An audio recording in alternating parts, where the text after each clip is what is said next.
Okay. Yes. I didn't know it was 7 o'clock. Oh, yeah, it's 7 o'clock right on the dot.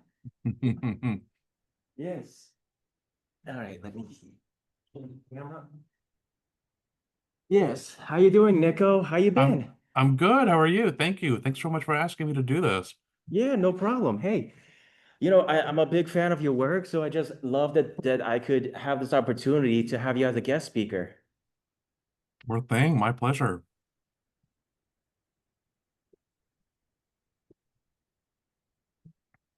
Yeah.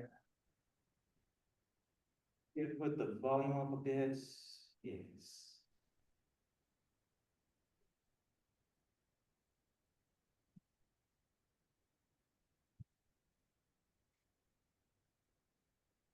Bear with us for a second, sir. Yes.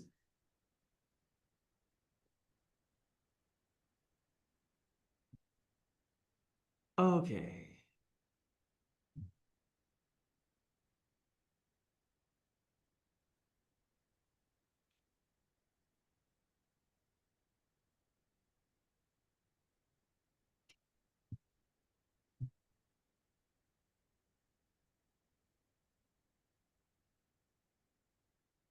All right. So,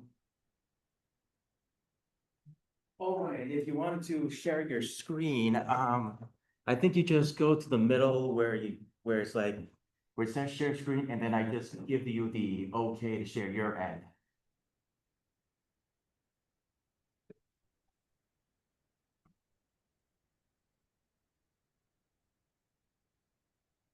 Yeah, you got like ask.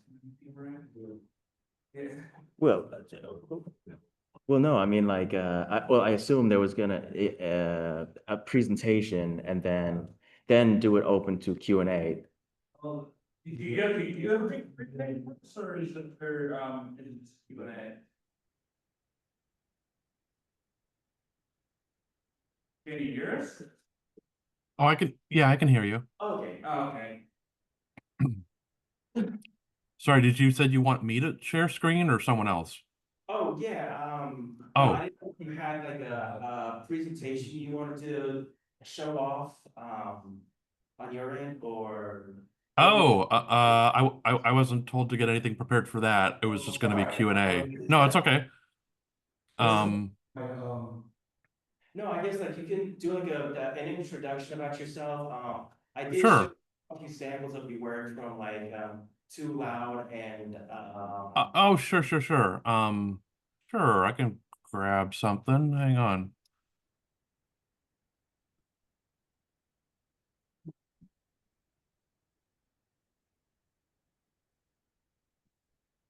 Um, let's see.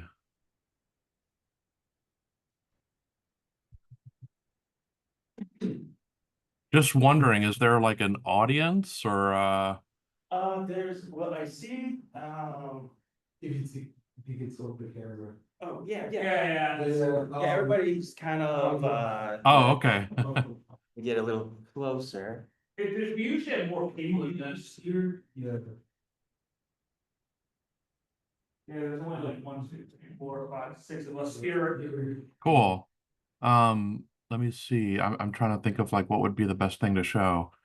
Uh,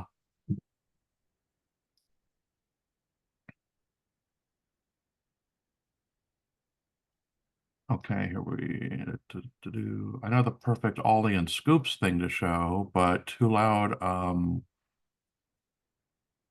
Let me see.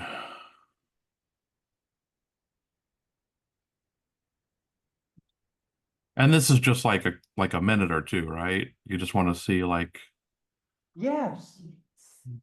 just an example of what I do. Okay.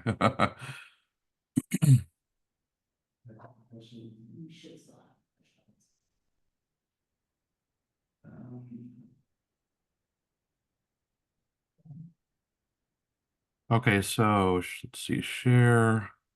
There we go. I'm sending a request to share. What, oh, okay.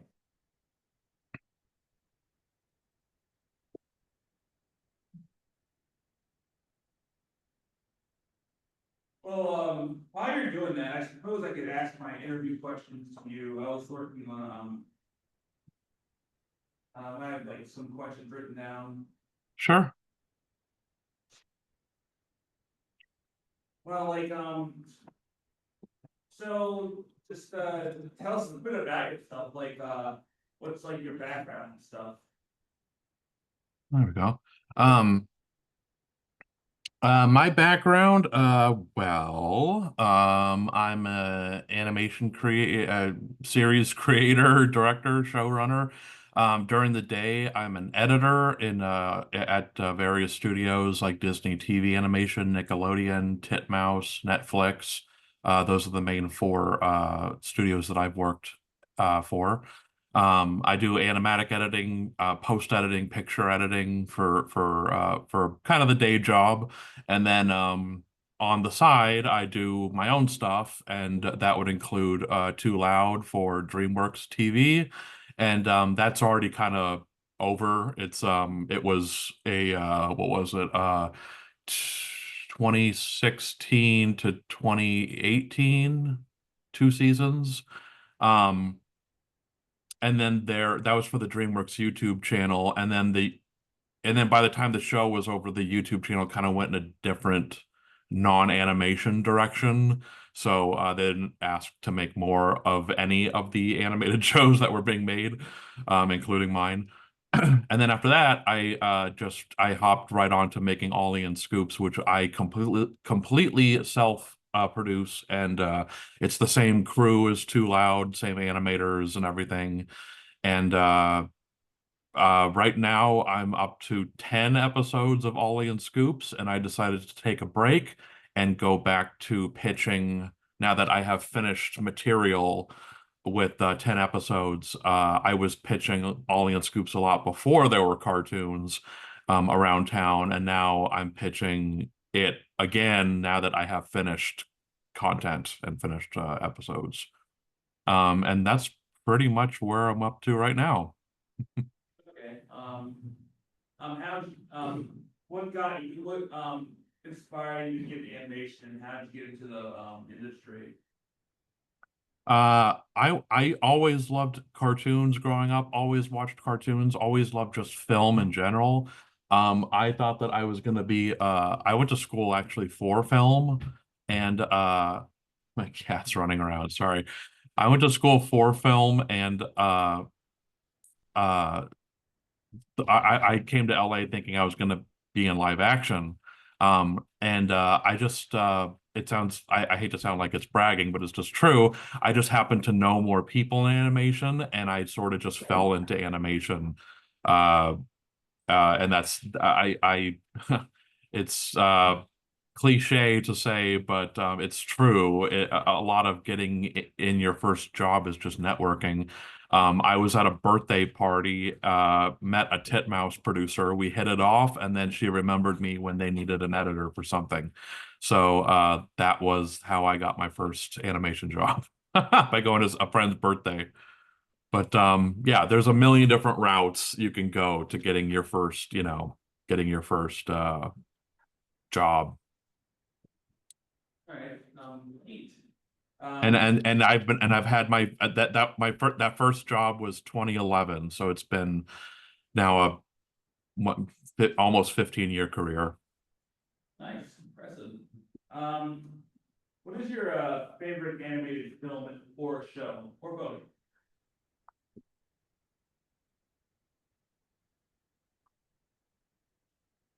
I'd say hand drawn No, no, Disney's what's your favorite TV show, OT. or animated TV show or movies? So like Simpsons, Beauty and the Beast. Sure, sure.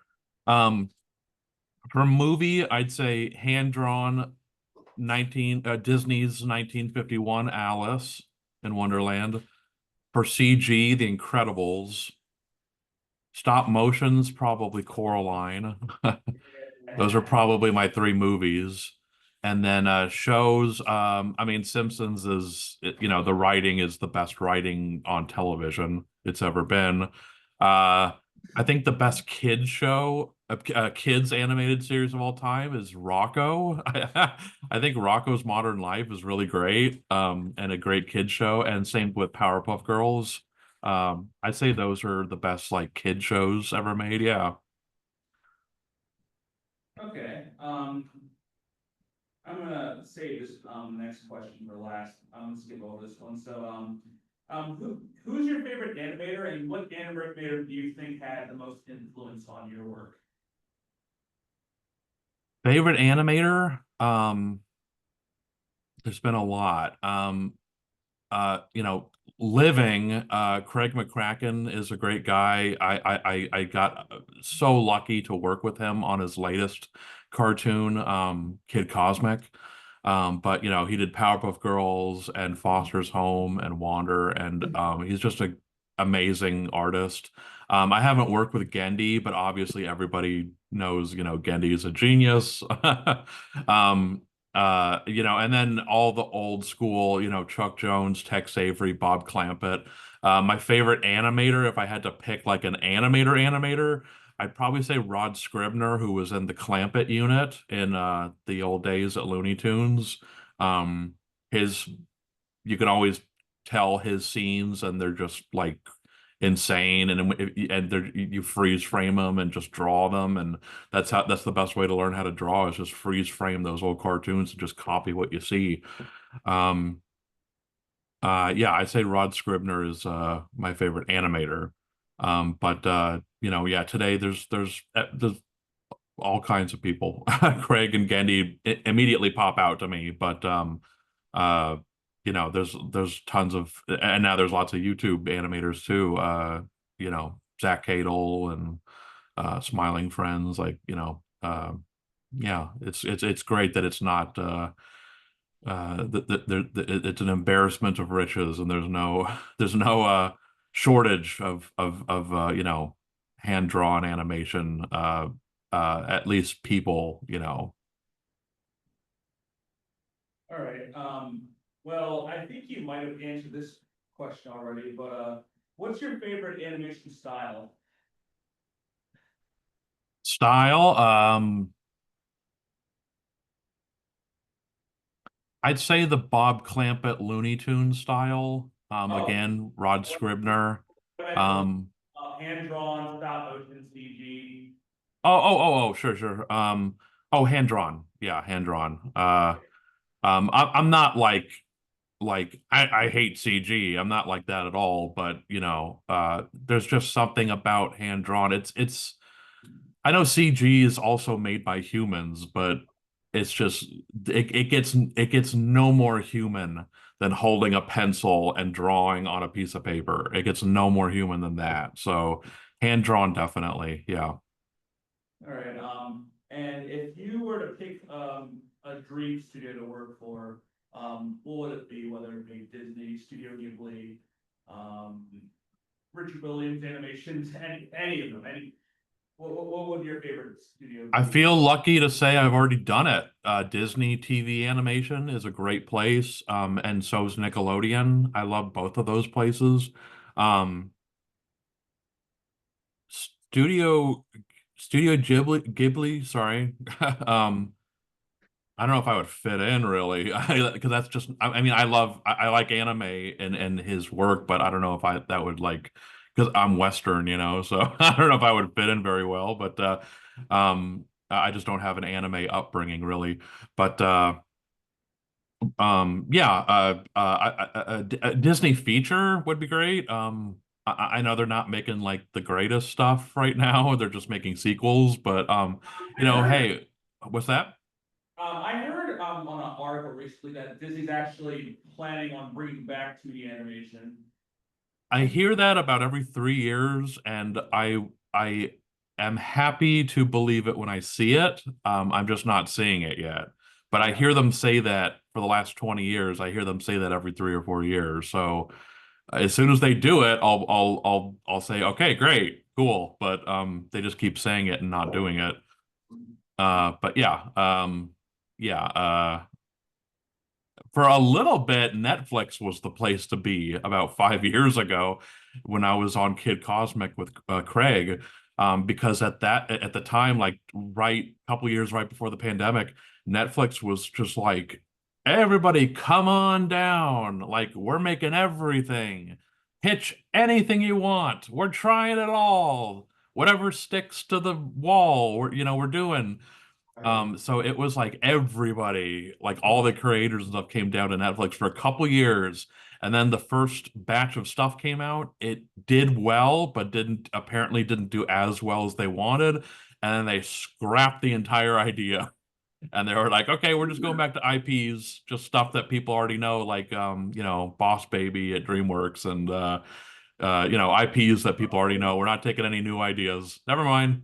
For a couple years there, it was literally a dream studio because everybody was like, "Oh my God, we're getting to make like anything we want." Glenn Keane got to make a movie. James Baxter got to work on his own stuff. There was, Craig doing his show. There was like 20 other shows that all range. They were like it all ranged from 2D to CG to clay to stop motion It was great for a couple years there, and then they just kind of went like, just kidding. It's too bad. Okay, well, that's sad to hear.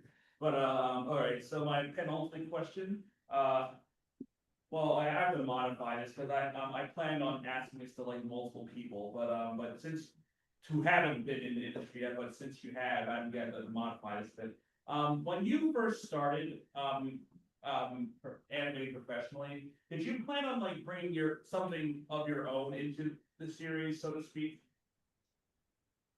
Sorry, I wanted to just stop the sharing until we do it. Can you ask that one more time? I'm sorry about that. So when you first started, sorry, when you first started in the industry, did you plan on like bringing something to it in terms of like your own, like, I don't know what, that's just something like, I'm speaking in terms of metaphors here, but like, what did you plan on bringing to the industry? At first it was just getting in, and then once it was in, it was like, okay, cool. I have just I don't know, just you bring yourself into whatever you're making and whatever you're creating. For me particularly, that was just I don't know my humor. I have if you've seen Ollie and Scoops are too loud, it definitely has like I've heard this so many times, but it's perfect. From fans saying that it feels like an early '90s Nicktoon, and that's great because that's exactly what I grew up with. When I was watching the day that Nicktoons premiered, I was 7, and I remember watching the Doug Rugrats Ren and Stimpy trio premiere in '91, and then Rocco again, like I mentioned, that was a big influence. So that chunk of Nicktoons, I think my work, a lot of fans have said it feels completely like part of that. And so those kind of cartoons are just that's my style, that's my humor, that's I like making stuff. I've done adult stuff, but I like making stuff for all ages, not just for kids, but just for all ages. Not mature. But I don't know, that's just that's me, and that's my style, and comedy kind of humor, and that's what I put into my work. When I work on uh other people's stuff, like when I'm editing for the day job and everything. I just when you're working on someone else's stuff, it's someone else's dream, but you're just working at it to make it the best version of itself it can be. And there's a lot of times where we're in the editing room and the directors are like, okay, this isn't working. We got to figure this out. Like, what do we, and they kind of invite me to like, because at that point they know me and they know that I write and stuff. So they've even asked me like, what do you think, Nico? Like, what do you think the scenes, what do you think will fix this? And I've been asked, my thoughts on how to write it and stuff like that. And that's been really cool that they trust me enough to ask like what I think.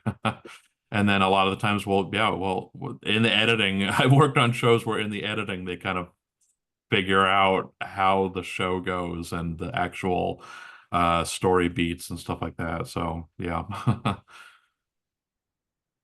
All right, that's very insightful. And now for my final question, and I feel, considering your thoughts on CG, you might have some strong opinions. I think a lot of people in this room might have strong opinions of this. What are your thoughts on AI? See, I thought it was like that one question. It's so cool. I love it. It's no, I'm just kidding. It's awful. It's it's the wave of the future, guys. It's like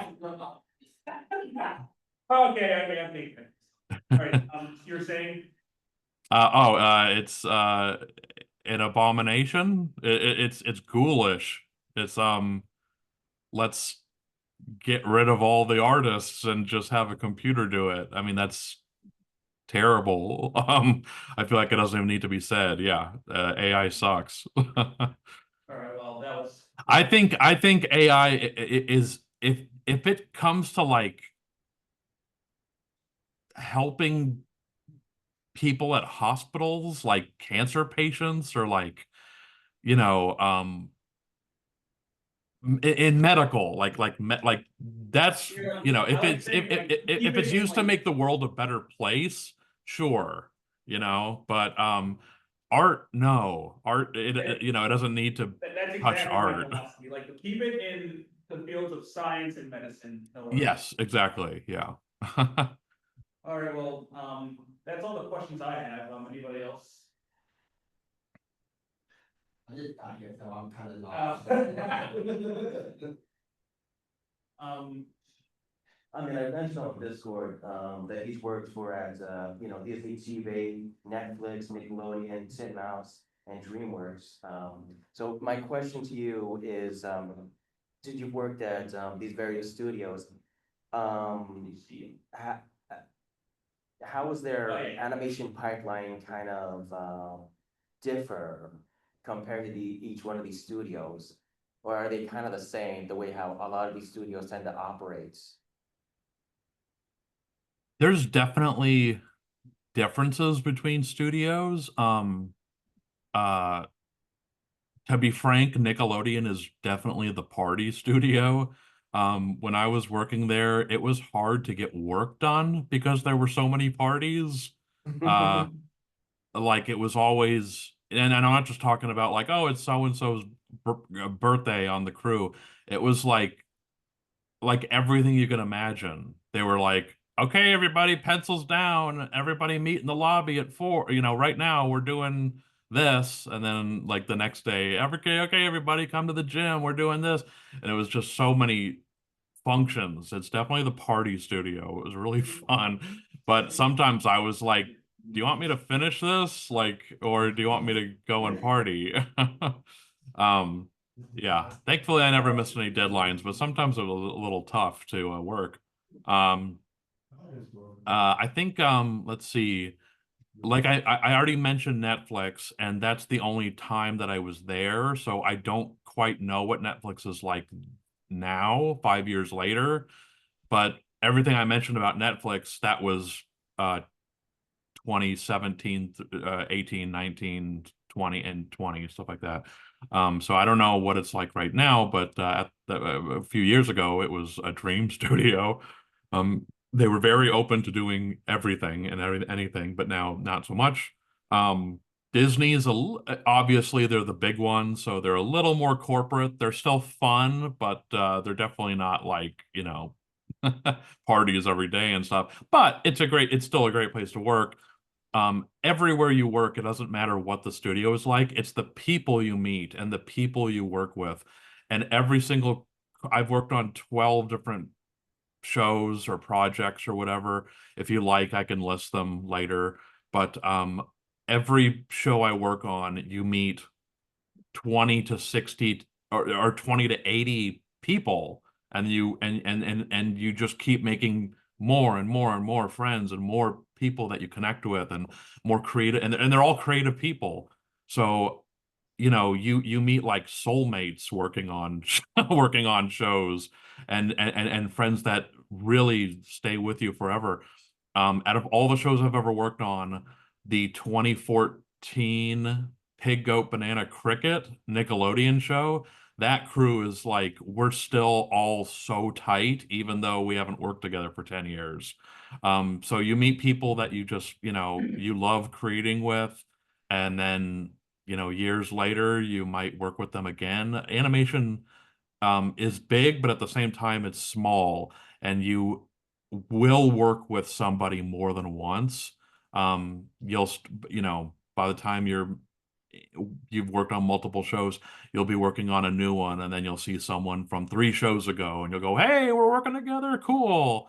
It happens all the time on every single show you work on. So yeah, you bump into people, and it's so anyway.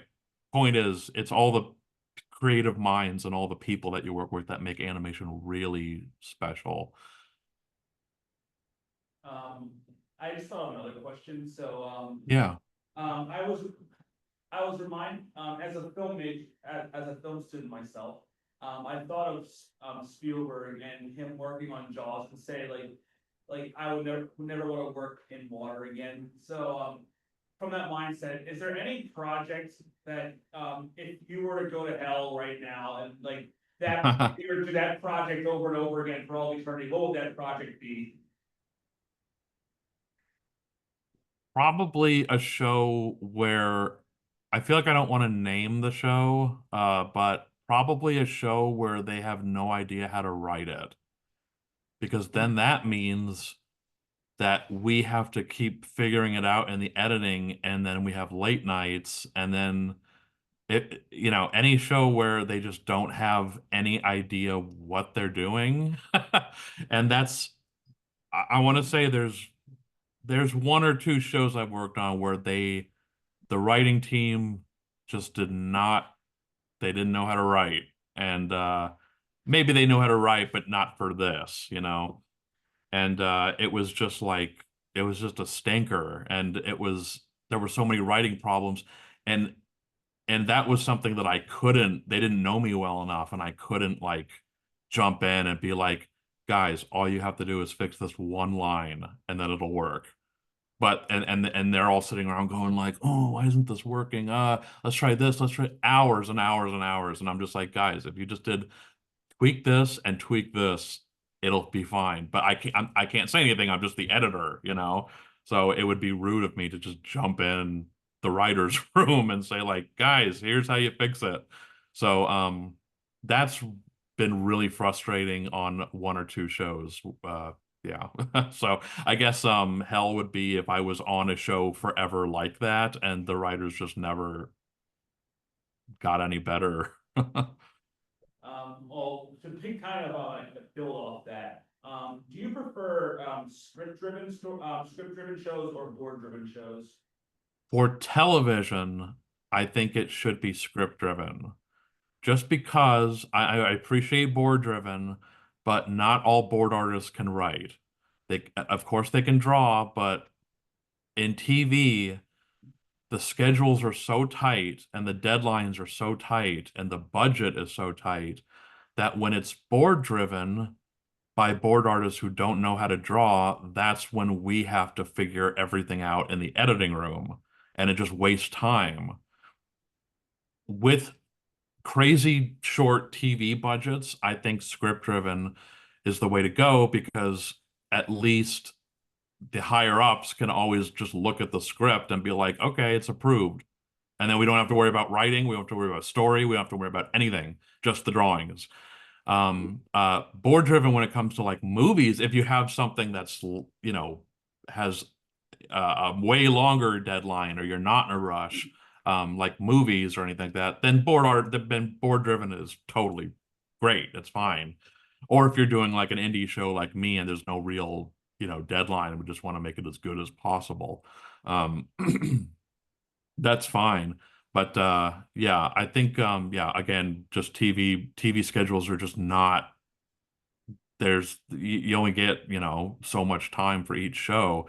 And if you're spending most of the time just figuring out the story still when it's supposed to be almost done animatic wise, that's a problem. So, um, You're on camera to about 20 people. All right. Okay, so I have a curious question about, so I want to start my own animation studio. Mhm. How did you go about when you were starting out, like raising funding and then finding a team who would work with you? And also figuring out what's a good pay rate, as well. The pay rate, all I did was ask my friend Viv, who makes Has Been Hotel and those shows, a hell of a boss. I just asked her and I took whatever rate that she said. Um uh so that's what I pay my people. Um in terms of um uh it's kind of a process, but I just worked in I worked in the industry for so many years and just kind of saved up. And by the time it got to Ollie and Scoops, I had enough funds to make shows. Um, that combined with, you got to pay it back, but small business loans, I got a couple and they really helped. And that's what we just used it to make, more episodes. Of course, you have to pay that back monthly, but you get a lot of money really quick. So, and then so that combined with saving up over years of just working in animation and combined with uh I have an LLC thanks to Too Loud, because when I sold Too Loud to DreamWorks, they said, "Well, you have to, you got to have your own studio too. That's the studio that shows up at the end of the credits." And so I went, "Oh, okay, I got to do an LLC."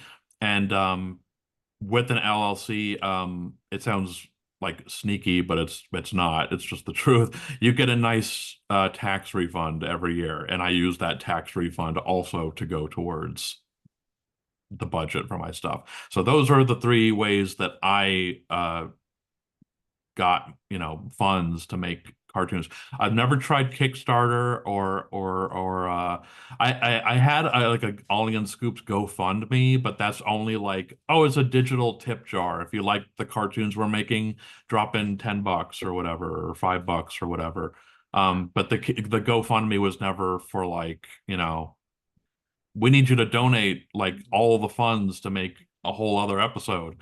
It was never like that. Just like a tip jar. But yeah, I've never done the Kickstarter thing. Doing all the rewards sounds a little too intimidating. Yeah.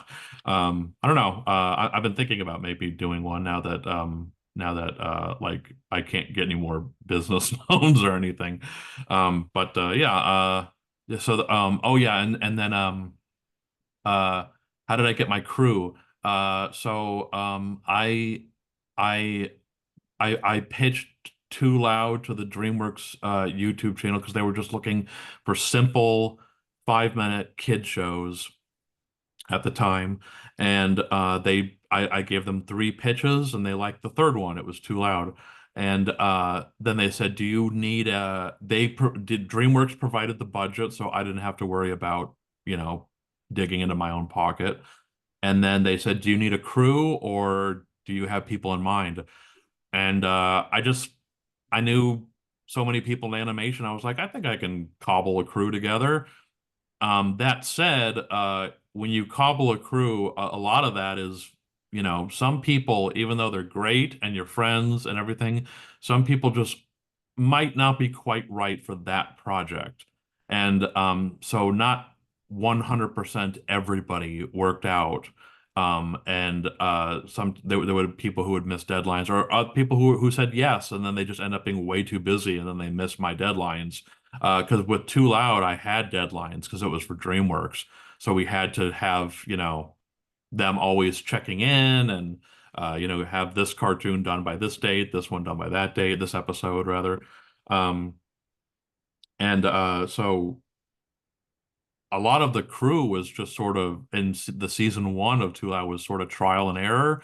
And then by season two, it was like, okay, I've got the perfect crew now. Like I've trial and errored everybody, and everybody that's on the show right now is working great.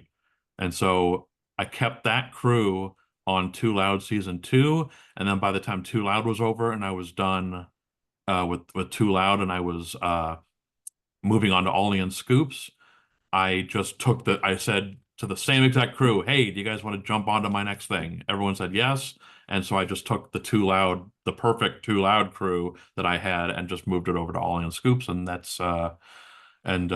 yeah, that's how I kept that crew onto that show.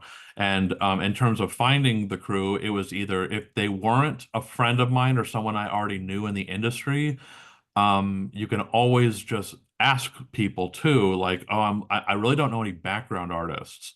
Do you guys know any background artists? And then, the people, I'm sure they'll be able to recommend people. Um, and then I'll reach out to them. And then if I can't find anyone through recommendations, then that's when I go to something like Twitter and I just say, hey everybody, all in scoops, we're looking for 4 background artists. Send me your DM me, send me your reels or whatever, or your work, your portfolio. And that's a long weekend because you get like 200 submissions and you have to spend the weekend just looking through all of them. But yeah, that's how yeah, I'll just I'll just go on Twitter if I don't know anyone, if I don't know like a single, just say background artist or whatever personally, then I'll go on Twitter and just kind of reach out and see who answers. That's awesome. So did the DreamWorks YouTube channel do like an announcement, say like, hey, we're opening pitches for shows, or you just did Oh, a cold call, just send it to them, it's like, hey, you guys interested? um, my friend's wife was a producer, and then my friend said, you should really pitch to her. And so it was someone I already knew, Mm. being the producer, and he just said they're looking for simple 5-minute kids shows. Um, and you should pitch to her.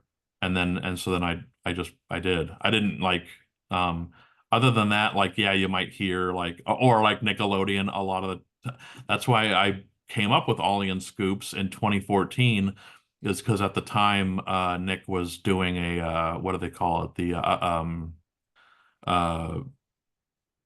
uh oh my gosh, they're doing like a pitch program where anybody is allowed to come and pitch.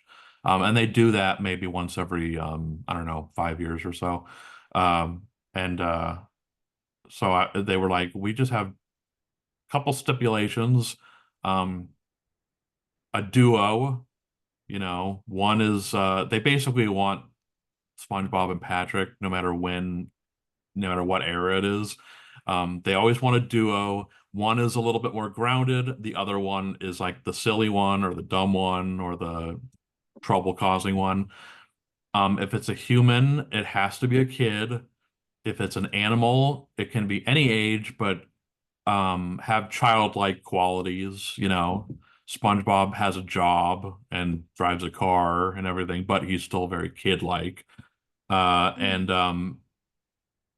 I think that was the only stipulations. So then I came up with Ollie and Scoops, and they fit all that criteria. And so I was just had to come up with had to come up with a duo like that, and then I did, and then I pitched to them. And then Too Loud happened, and then after Too Loud, I was like, oh yeah, Ollie and Scoops, I want to go back to that. So then even if you have ideas that get thrown on the back burner for a while, you can always make them later.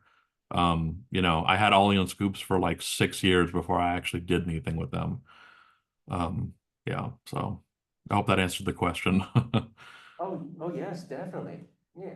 I was curious if you needed, or was it better to have a physical location for your studio and your coworkers to work together at, or do you just do a virtual studio? So I've never done that. I've never had a physical studio besides the sh other shows I work on, like at Disney or Nick or wherever. For Too Loud and DreamWorks, the whole thing was like this over Zoom or Discord. Um, because I had animators from all over the world. I had, animators, cleanup artists, the background artists. If when I reach out on Twitter or to whoever, there's no guarantee that everybody lives here. So Both Too Loud and Ollie and Scoops, the crew is worldwide. And when everybody's working, yeah, we have a Discord channel. Um, and we have a Google Drive where everybody uploads all their work. And so I've never done my own show with my own crew in a physical space. So I would love to. I think it might be a little harder to do it uh the way we do it because uh there's time zones and there's people like, oh, I really need this from this person, but they're in Malaysia and they're sleeping right now, you know, and you have to like we have to wait like 12 hours to get something from them instead of like if everybody's in a studio, you just go, oh, I need something from what's his name, and then you just walk down the hall and go to his office and say, knock knock, hey, can you send me this? Okay, thanks, and just get it right that second. So I think it might be harder to not have everybody together in a studio and to have it be worldwide over Discord and everything. It definitely takes longer to get things because people are like, if you need something, someone might be sleeping. Awesome. Okay, have you had some questions? No questions? But yes, um,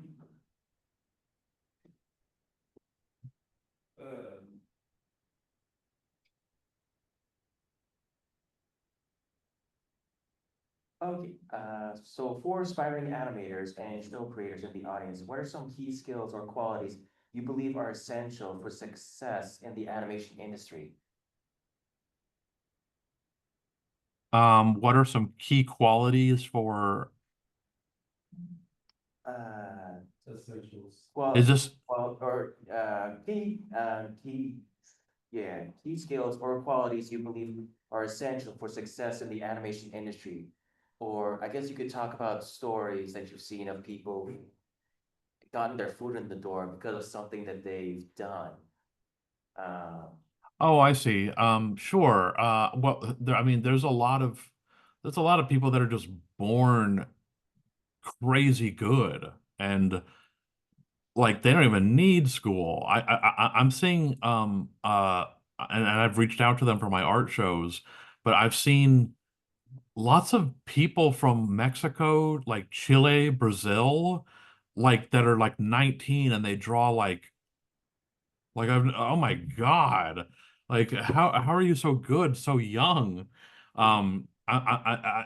Like those kind of people I don't even think would need to go to school. Just show up and show your portfolio and the studio will be like, "Yeah, you're in. If you're good enough, you don't need school." I've seen it. I've seen young people get hired just because they're that good. If you already know the fundamentals of drawing and everything, I mean, having school, obviously doesn't hurt, but yeah, some people are just beyond it. So it really just, yeah, a lot of the times they don't even. I've seen artists get interviewed and stuff, and a lot of times it doesn't matter what school you went to or anything like that. It matters how well you draw.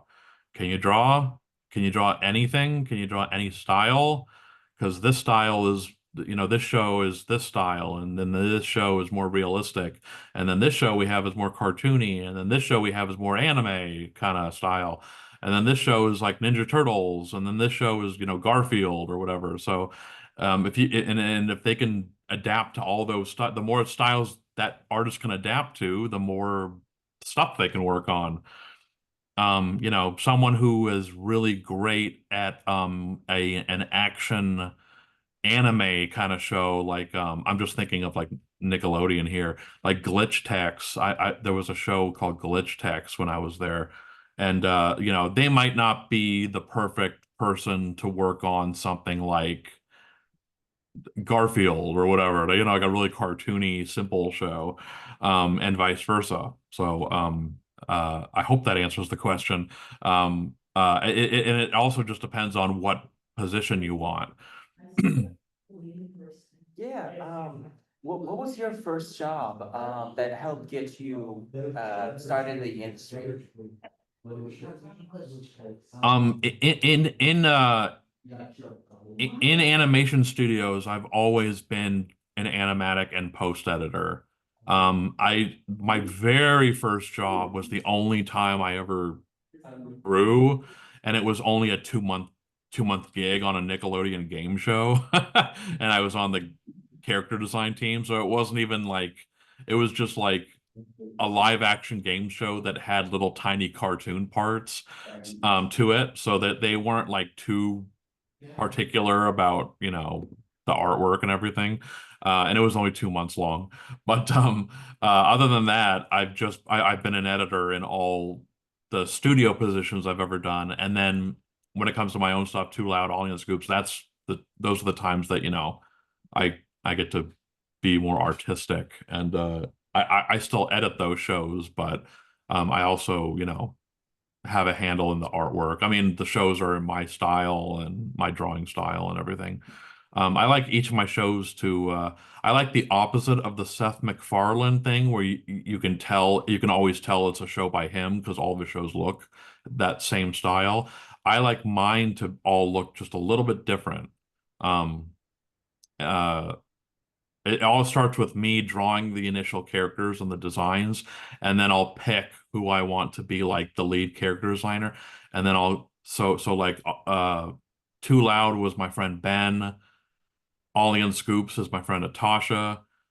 Just people that I've met or people I've seen. And Natasha was someone I saw online that I was just like, your art is so cool. Someday I want to make a TV show and have it look like you designed it. And then when Ollie and Scoops came along, I was like, hey, I'm making up my promise. Can you make this show look like you drew it? And so yeah, anyway, I'll draw the characters initially and then I'll give it to them and I'll say, okay, just draw these characters but in your style, and then that's the style of the show.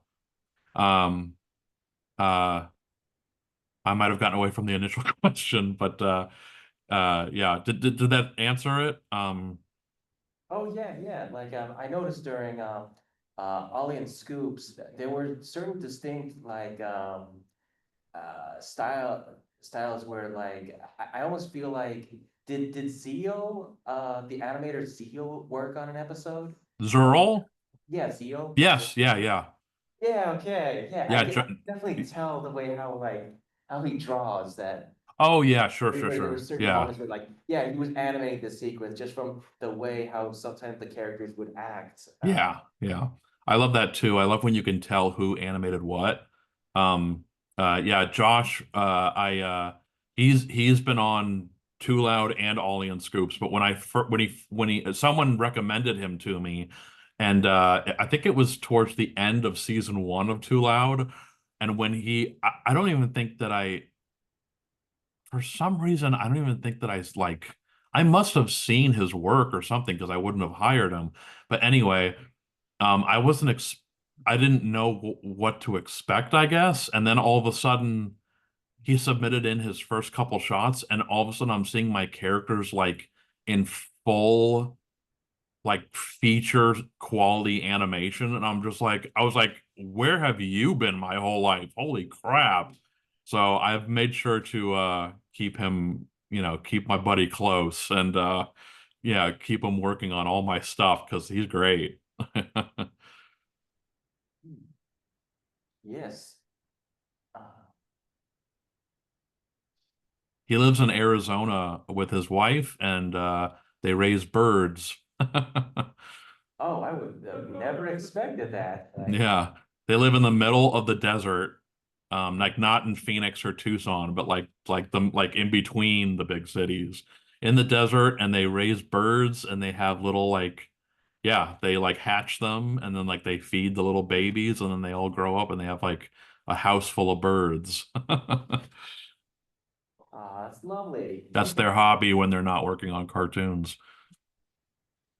Okay. And I have a question. I just want to, yes. Hello, can you hear me back here? Hi. Hi, my question is, what would you believe in your opinion is the most challenging part with, I'm sorry. A little louder. I said, my question is, what would you believe in your opinion is the most challenging part into getting into the animation process? I think it's mainly Zoom. I'm so sorry. I can't hear. I'm sorry about that. Because like I can hear you, but it just sounds really digital. It might be the, like. Okay. Hello? Hi, sorry about that. Yeah, Okay, it sounded is that really more digital. clearly? Yeah, oh yeah, All yeah. right, okay. I said for my question, what would you believe, in your opinion, is the most challenging part into getting into the animation process? Into the industry. Like industry in general. It's I don't want to sound too negative, but it's really tough right now. Uh there's been a real it's been really dry the last couple years. Um, I mean, I'm an Emmy award-winning editor, and I haven't found work in a year. It used to be to where it's once you found your first job, it only gets easier. And for the 2010s, it was like that for me. It was, I moved here, took a couple years to get that first job, but you just network the best you can, keep meeting people, go to functions, sign up for stuff. Um, there's all kinds of foundations and organizations in LA, animation themed, that you can join that have events, and then you can go to these events and meet people from all over the industry and network. And then that's how I got my first job. I always say it's cliche, but it's cliche because it's just true.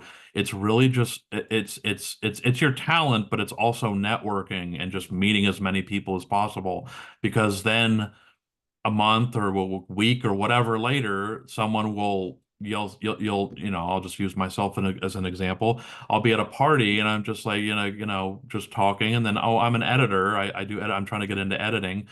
And then like a month later, that person I was talking to will need an editor on the show they work on, and then they remembered me, and then they reached out and said, "Hey, do you want to come in and try for this?" And that was how I got my first job. But oh yeah, there's organizations here like Women in Animation. You don't have to be a woman to join it. There's actually there's various art shows around town, and I'm also an art show curator. So like my art shows are really good events to go to, because I have 100+ industry artists in those shows, and they all attend. So if you ever, go to one of my art shows, you have a chance of meeting a lot of people who are in the industry that you could hit it off with, and then they'll remember you and they'll hire you. There's also like the animation uh I'm forgetting a lot of words today, sorry. The animation guild.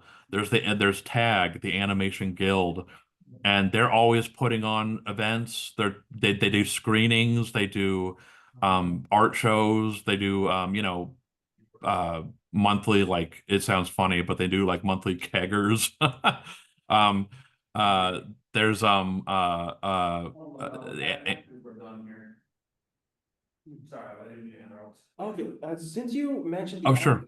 Animation Guild, I was kind of surprised that don't you like once you get into the industry, I thought that like you almost have to be a part of the Animation Guild and you pay to kind of almost have like an insurance where like after Sure. you don't have work, they're supposed to let Sure. you get work.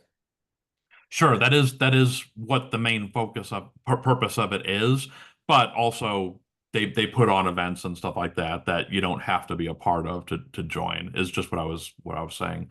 I was just giving examples of different things you can do and places you can go to network and meet more people, so you can have an easier time getting in the industry. Yeah, yeah, I'm just kind of surprised. Like they're not helping you or they're not finding you an Oh, agent. I see. Not I'm in the Editors Guild. I Oh, see. Yeah, I'm not in the Animation Guild, oh, because okay. I don't do any drawing for my studio work. I'm an editor, so I'm an MPEG. And yes, they do offer like finding work and stuff. But again, it's so dry that even that's not helping. So I'm doing fine, but you know, it's weird to be interviewed these days because like I'm not actually working right now. So but you know, it'll pick up. I'm sure it'll pick up. I know a lot of people right now that are usually working like me and they just can't find anything. It's a really weird time. But don't let that discourage you. It won't be like that forever. Um, what's your weapon of choice, so to speak? Like, what's your go-to software for animation? Um, well, again, I'm an editor. I actually don't animate. I draw, but I don't. I'm not an animator. I have a crew that animates for me. But for editing, I do Adobe Premiere or Avid. It depends on the studio I work at. If it's Disney, it's Avid. If it's everywhere else, it's Premiere. And then the animators that work for me, I just tell them to use whatever they want. But most of them use Adobe Animate or Toon Boom. Yeah, it seems, Zoom Boom seems to be the one that pops up the most whenever we have, these guest speakers come, they always mention Zoom Boom. I just started, I had difficulties last year with Toon Boom, but, I seem to be getting better with it. Gotcha.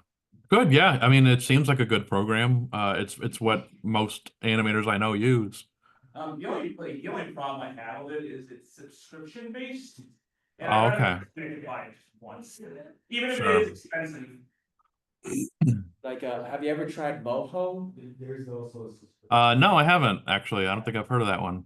Okay, yeah, it first started as like animates, and then it turned into Moho, which is like you can buy like a CD one-time purchase and just download that onto your computer. It's not subscription based. It's like the Moho, MOHO. Oh, okay. Yeah, so there's like two versions. It's like $400 for Mhm. the pro version. It looks like it just works all like the same as like Toon Boom Harmony, but I Mhm. don't hear a lot of people talk about it. I know a few animators on YouTube who use the program. Let me look it up. It's he's done like a few Mario parodies. This one guy. Oh my god, there's no racist for it. Not the racist Mario guy, but because that's Flash Kids, and I think his is Adobe Animate, but what was that guy? It was like the guy who does a lot of recaps is like let me look up the Shrek recap. Uh, how'd you pronounce it? Oh yeah, Cass Van Dipole. Yeah, you said it right. Yeah, Cass Van Dipole. Yeah. Oh, yes, yes, yes. Okay, yes. Yeah, Yeah. he's using Moho, if you follow Okay. his Instagram, he's showing like previews, Oh, okay. so it's pretty impressive, like, I'm surprised that it's not become encouraged more, just so that the studios don't have to pay a license every month to, No. use Toon Boom. I mean, Toon Boom is great, but not everybody wants to just pay for a month subscription. Cause it Yeah. makes it exclusive, just like only people who have the funds to pay for a month subscription to have access to an animation software, when there's like plenty out there that are like free to use or open source. Gotcha. Gotcha. Yeah, I've never heard of that program, but it sounds cool. I wonder, I mean, I can ask my animation crew about it. Maybe they've heard of it now. Mm-hmm. Yeah. Yeah, any last minute questions? I hope this helps everybody. Yeah. Oh, definitely. This is like the most chill, guest speaker we had, like guest speaking, session that we had. Very, very insightful, very helpful. This is actually, I'm actually like, before today, I haven't actually seen any of your work before, and I've seen like most of your stuff for the first time, and I think it's pretty cool. Oh, thank you. Thanks so much. Yeah, all the Too Loud episodes are on and Audience Scoops, they're all on YouTube. So anything you want to find by any shows you want to find by me, just search my name on YouTube or search the names of the shows. Yeah, so Murad actually showed us Too Loud right before you joined us. So Which one? the birthday party one. Oh, Yes, that I was the showed him the season. first episode and I think the last episode, because I know that there's like a huge increase in quality. When Yes, you go yeah, towards the yeah. last episode. That first So, episode's rough. Hey, you know, when you're the more you make, the better you get. So mhm. a lot of the times the first things are like you watch them later and you're like, ooh. Yeah, with Ollie and Scoops, I think the recent episode where you introduced like the goth characters and I just like Oh the yeah. yeah. Yeah, I think the last couple my favorites are always whatever the latest one we did was. Because that I feel like that, you know, they just get better and better and better. Yeah. But Uh thank you, yeah. yeah, no problem. Yeah, do you want to like kind of plug your Patreon or whatever project that you're working on now, if you want us to support you, you know. Oh, sure. Yeah, I I don't know, when the LA wildfires were happening, I kind of stopped all the donation stuff because I figured everyone so and I haven't really started them back up yet. But so at the moment, like I'm not really, you know, accepting anything. But if you want, I always do I can it's how I've been making a living the last year. I've been doing either art commissions or I've been doing little hour-long Zoom classes where if you have a pitch that you really that you know your own characters, I can help you create it, or if you already have one, you can practice pitching to me, and then I can give you you know feedback and make your pitch the best version of itself that it can possibly be. Or if you just have more Q&A, if you have more industry questions, I've been doing classes like that, and I've done them with about 150 people in the last year.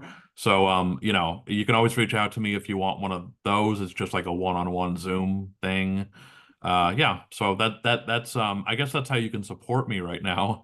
But then yeah, my work, just go on YouTube and just look up my name, or look up the name of my two shows on YouTube. Oh, Pretty oh, easy. right. Yeah, yeah. Thanks for reminding me. Yes, I actually did. Yes, I did do your class like a few months back when you were yeah, showing about how to start a show. Yeah, it was Yeah. like a 2 or 4 hour session. Yeah, Yeah. there was I think there was like four classes and there was maybe 50 people in each one, something like that. Because not everybody could make, you know, the same time. So we made like four classes, you pick the one you can make and then show up, you know. And so you were part of those, one of those? Yes, yes, I Yeah. did join in on one of those. Like I'm still in your Discord. Oh, cool, cool. Yeah, I kept the Discord for it and people just, you know, show off their stuff or promote each other and stuff like that. Yeah, it was a great experience. Yeah, you guys should definitely check it out. Like the next time he does classes, how to start your own anime series. I If you mean, got your own characters and you want to, you know, make your own show someday, and you're working on the pitch Bible or you want to practice pitching it to studio execs or anything, you know, I've done it all kind of. So you can I can coach you if you want is what I'm saying. yeah. His own website or where? What was the question? For the classes, he has his like. Oh, just write to me. You can just write to me or look for me on Yeah. Twitter or Instagram. I got you. Yes, the last time he did like a post on on his Twitter and me, I just messaged him directly through Twitter and that's how we did like a booking for his classes. Yeah. Yeah. Yeah, Twitter, Instagram, you can DM me or you can email me. It's just my last name, Mhm. cololeo@gmail.com. Yeah. Okay, any last minute questions? Yeah, I guess I don't wanna drag you for too long. Not at all. No, it's fine.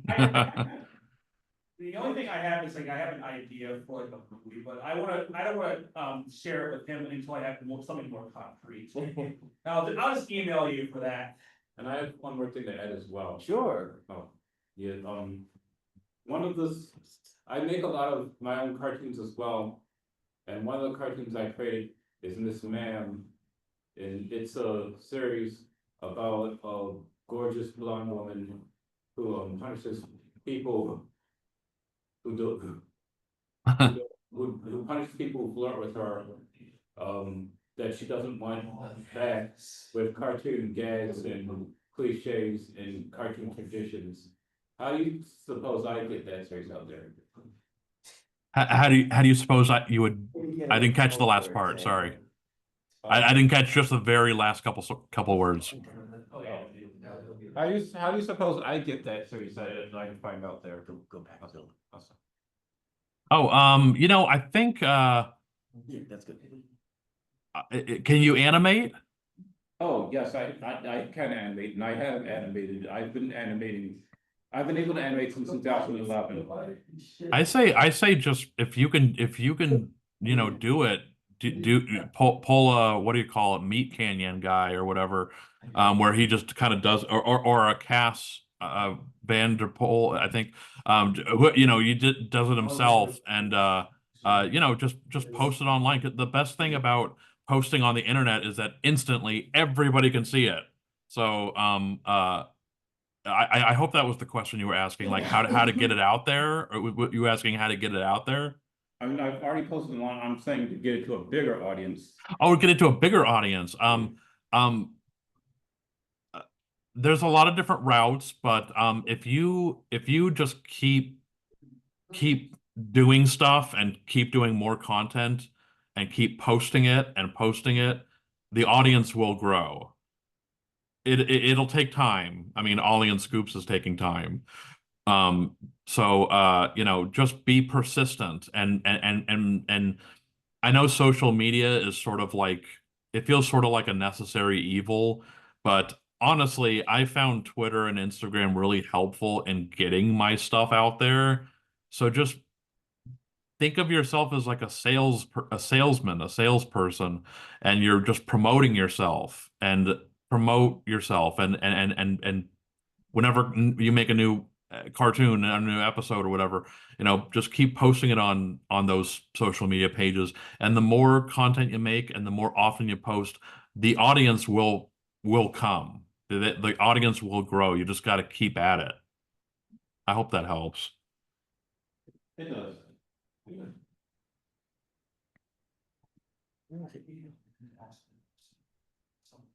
So I was curious if you ever had the experience of like hiring for internships. Or, if you ever had to do like since you kind of run your own studio, have you ever hired internships? And what was that process of like, what paperwork did you have to file for those interns? Oh, sure. No, I've never done interns because we're not like physically in a studio, and I don't know if interns are really needed to when you're all, separated all over the world. Because I guess interns are, there to be assistants and like help and stuff. And if everybody was at home alone, I've just never really needed I've just never really needed an internship. But yeah, I'm not, and I don't want anyone to get the wrong idea. Ollie and Scoops is on hiatus right now because I need to save up more. And when I'm not working, it's harder to afford to make stuff. So, we paused at 10 episodes, and I'm pitching them right now, but they'll be back. It's just not at the moment where, so I don't have like a studio right now, in the traditional sense. But it's only a break, and we'll be back. But yeah, I've never had interns is the short answer. Okay. Yeah, I was kind of curious since I'm trying to start my own studio. Like I'm in my senior year and I was hoping to kind of partner with the university to like kind of offer internships so that like maybe the university might pay for the students to They also get credit as well, but also they could get paid if through the university. I see. Yeah. Follow. Again, I know social media is a necessary evil, but follow like the Nickelodeon Twitter and stuff like that. I see them posting all the time that they need interns. They do interns 4 times a year for every season, every quarter. They get more interns, and need them. So, and from what it looks like, most people who apply end up getting it. So if you ever, you know, want to make a 3 month trip out here, and if if you get the internship, you can make a 3 month trip out here and go work at Nick for three months or 4 months or whatever it is, and yeah, follow the studios, and I see them posting that stuff all the time. So, um, yeah. That brings up a good question about like, figuring out your portfolio. Um, at least what to put into it, or who should I reference? It depends. I say if you really want to be extra, you know, an overachiever, have a different portfolio for for different studios, because every studio wants something different. Um, but for every portfolio, have as much as you possibly can, have as many different styles as you possibly can draw in, have as much variety as you can. Um, it's great if you draw really cartoony, but also put some life drawing in there, put some realistic, life model art and stuff like that in there. Because Nickelodeon does half cartoony stuff, and then half like Korra, anime kind of stuff, or like Ninja Turtles, action. They're like half cartoony shows, half action shows. And then Disney does, stuff that looks like Gravity Falls. Like ever since Gravity Falls, they just want the next Gravity Falls. So that's why a lot of the Disney shows kind of look the same the last handful of years. But there's that style, and then there's like Cartoon Network is like the cutesy style lately with like We Bare Bears and Steven Universe, like, that kind of style. So it just depends on what each studio you want to work at wants. So just try to have as much variety as possible to your portfolio, and it should cover a lot of ground. Okay, so do you think it's a good idea to have like in one portfolio, say I'm applying to Nickelodeon, but I also show that I can emulate the style of like, so I have like a few characters that are in the style like SpongeBob or the Loud House, Yeah, but then I also show that I can emulate the style of like, say a few Disney shows like sure. Owl House, and then maybe a few from Cartoon Network, a couple of their shows. Is that a good idea, or did It would not hurt at all. It would be good, I think. Again, as much variety as you can. okay, interesting. Yeah. Anybody have portfolio questions? No, I think in terms of that, I know what to do about that, it's just a matter of just me keeping at it. Hmm. Yeah, and always have non-cartoony stuff like life drawing in there too, Oh, yeah, Yeah. I have tons of that. And that in addition to my film stuff. Yeah. Alright,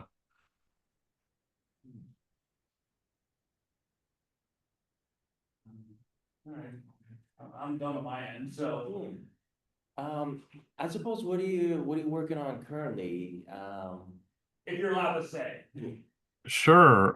Right now I've been doing the classes, the one-on-one classes with people. I've been working on commissions for a few people, and including fans and stuff, but a couple studios too I've been doing uh design for. And just editing freelance. Just been doing some editing freelance for right now a German cartoon. Just kind of taking whatever work I can get right now, but I'm not on a show at the moment. Yeah. All right, I just remembered. Did you pay for promotions on YouTube to try to get audience scoops more attention? Because I didn't, but that could always be a good idea. Um, yeah, I've never done that before. I've never paid for promotion, but I see that you can do that. Yeah.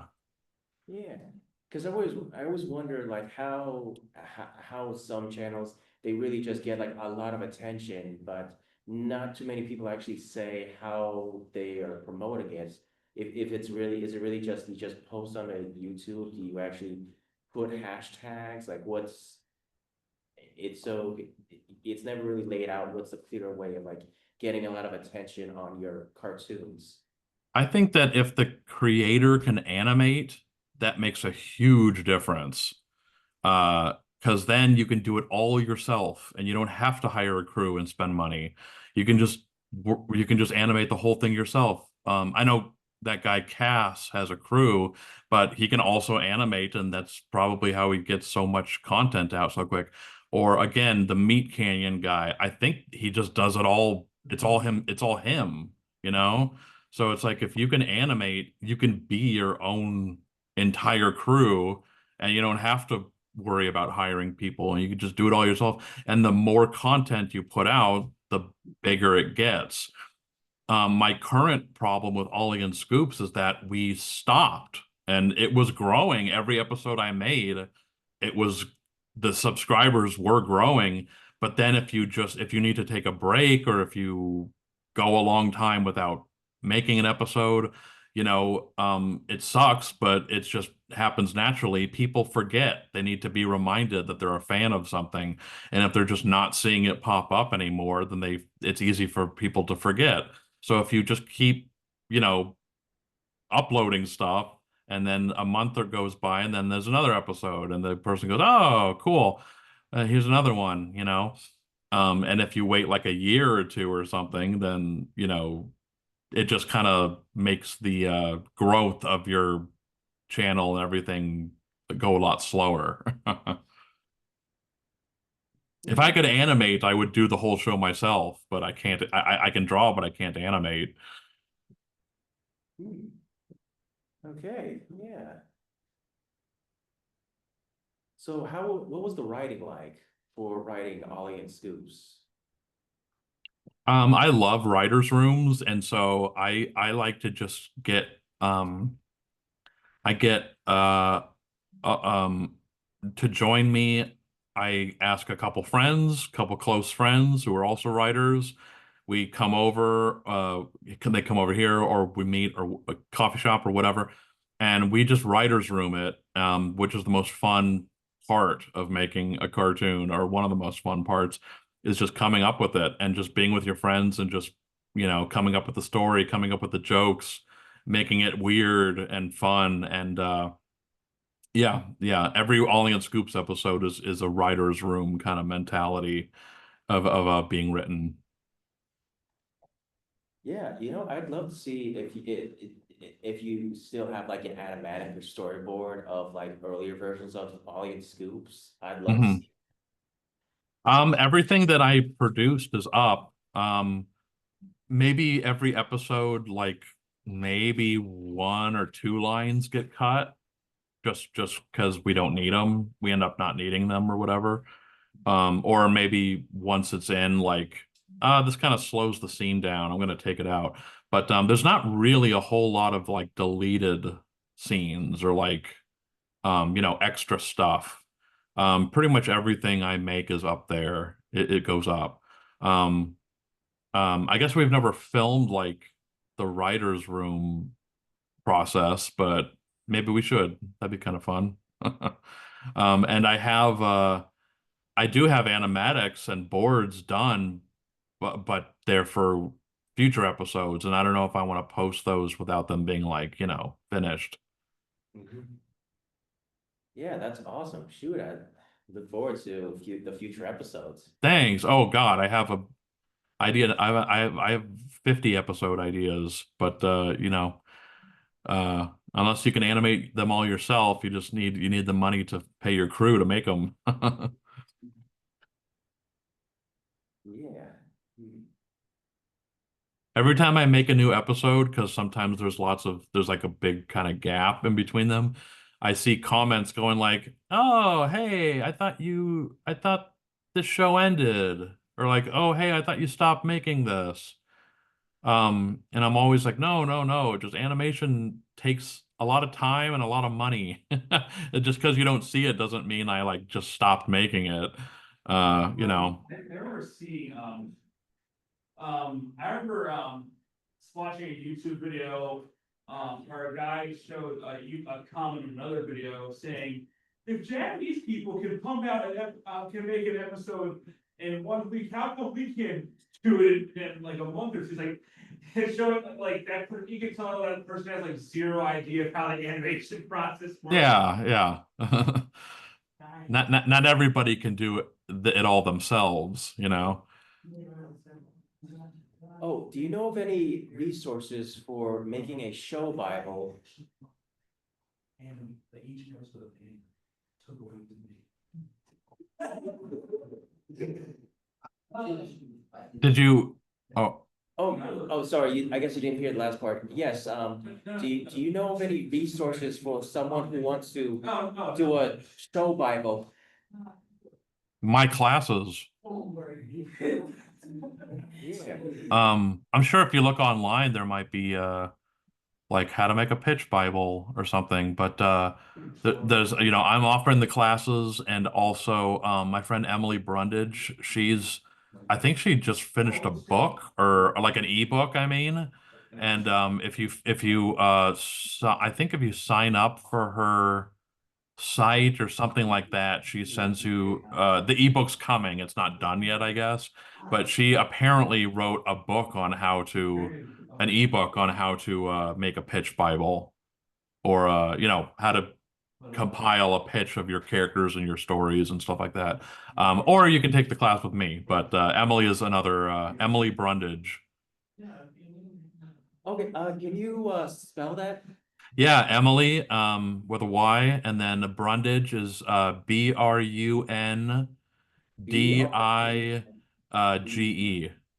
Okay, Brunbi. Brundige. Okay, so for Emily, Emily. Y. EY? Yeah, Emily. Okay. Emily with a Y at the end. Cool. She did Goldie, the ABC, the Apple show that just came out like a month ago. Goldie, she did Pubertina like Oh, 15 years yeah, I ago love watching that on people Smosh. Smosh, Yeah, yeah, yeah. she's a Pubertina creator. Harvey Girls on for the DreamWorks TV. Um, yeah, she just did Goldie for Apple. But yeah, even I signed up. I know how to make it, and I signed up for it because I just want to see what she wrote. Oh, that's awesome. Yeah, but then I don't know how much that's going to cost. She doesn't put like the price up. And for my classes, they're like $100, but it can be as long as excuse me, it can be as long as you want. You can ask me whatever you want. It's the book I'm sure is super helpful, but also if you want to talk to somebody, there's the classes too that I offer.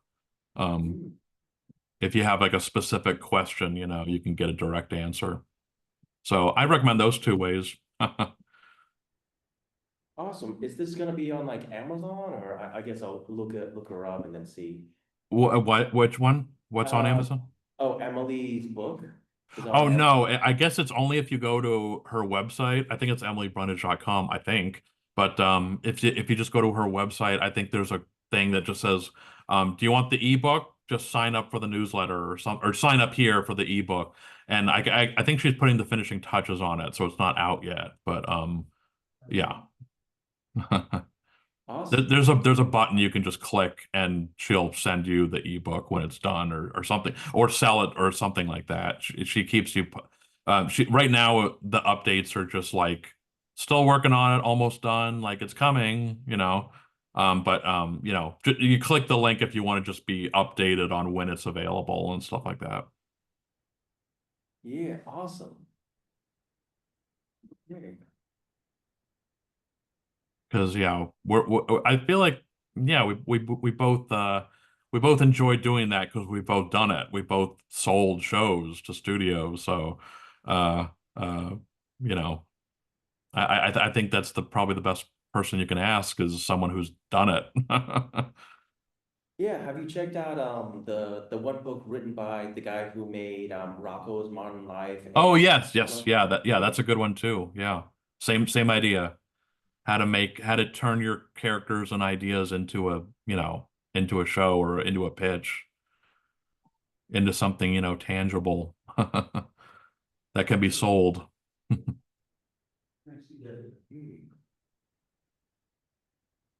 Oh,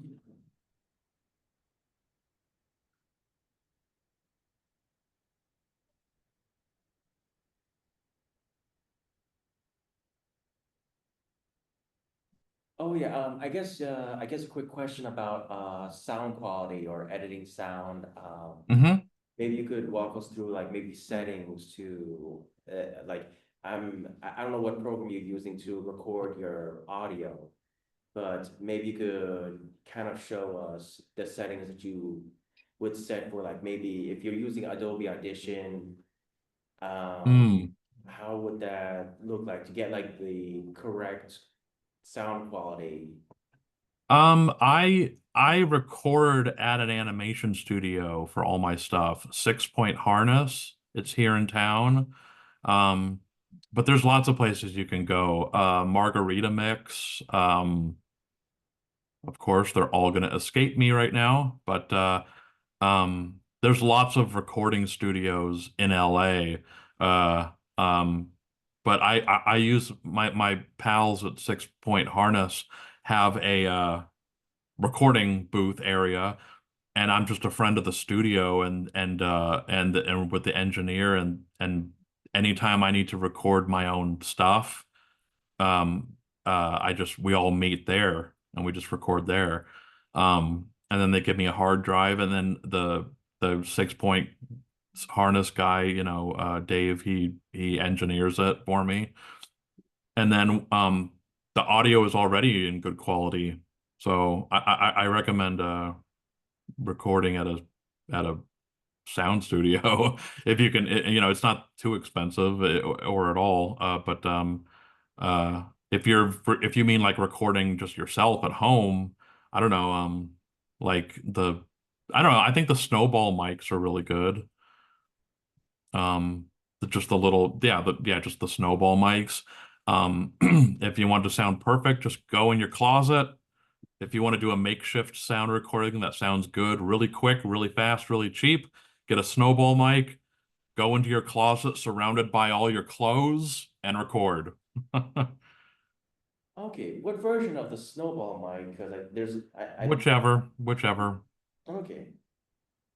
The new, But does it the matter if you pay like $200 or just get? Oh, I mean, I think the snowball mics are like $30, Oh, they are? Oh, okay, shoot. 30 or 40 or something like that. Yeah. But again, that's if you just want to do something quick, cheap.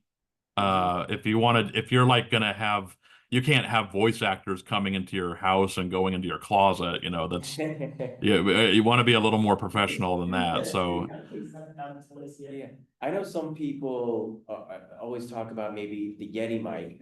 I don't know if you. oh yeah, it's the same thing, isn't it? Oh, if I misspoke, Yeah, sorry, but I thought that yes, was the it is same a thing. mic, but or at least I've heard more people mention the Yeti mic than they I have the snowball yeah. mic. It's okay. I'd say either. I've seen. I think I have both. Sorry. I thought they were the same, one and the same, the snowball and the Yeti, because they both snow. But yeah. Yeah. Either or works. Snowball or Yeti are the same quality to me, anyway. Um. Yeah, oh yeah, so my friend Adana just came in and she's trying to start her own series. So that's why I asked the question about the pitch Bible. Sure. Dale? Oh, Hi. Basically, my partner who helps you, who also does his side, kinda is here right now. He's on the way. But He's right there. So the main question is like how to organize characters and everything, because like sometimes we just make characters by the get-go and you know, sometimes they kind of get lost in the void because we make so many of them and they're not necessarily organized.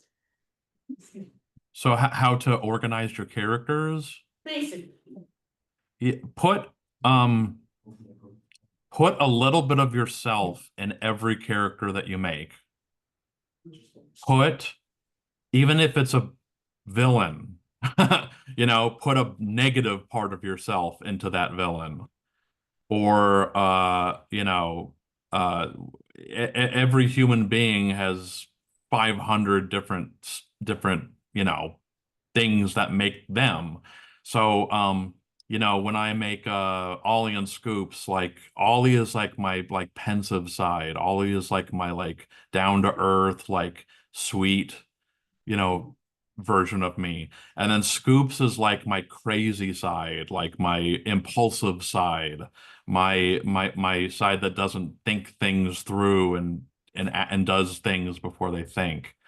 And then same with Jeffrey and Sarah from Too Loud.